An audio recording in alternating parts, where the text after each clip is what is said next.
স্ত্রীর মানসিক অবস্থার খোঁজ নিন।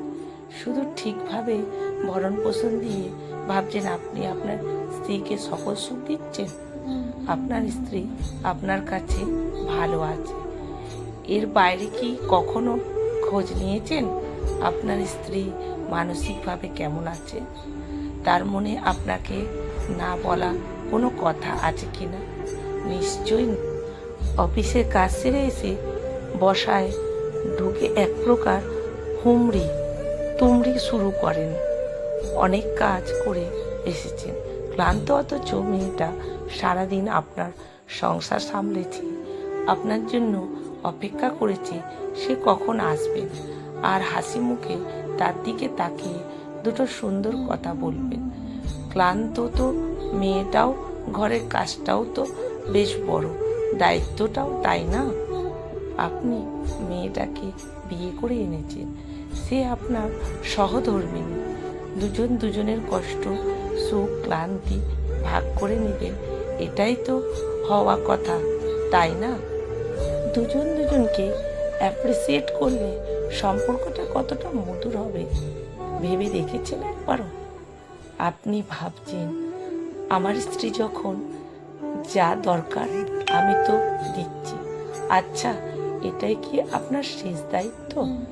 কখনো কি নিজের স্ত্রীকে জিজ্ঞাসা করেছেন তুমি ভালো আছো তো? তোমার স্বপ্ন কি? তোমার পছন্দের রং কি?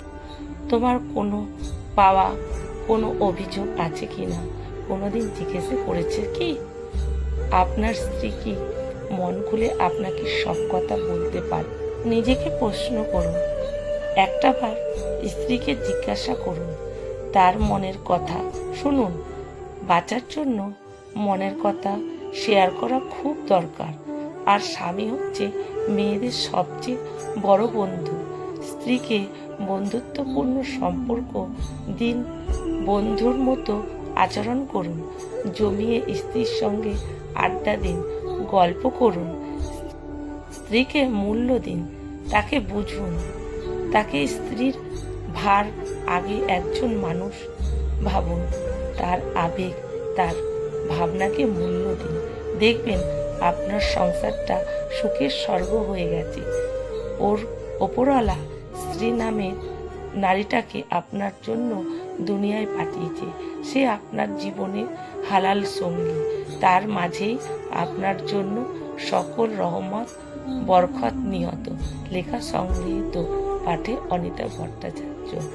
ভিডিওটা যদি ভালো লেগে থাকে বন্ধুরা প্রচুর প্রচুর শেয়ার করবেন। আমার ভালোবাসা আপনাদের জন্য রইল।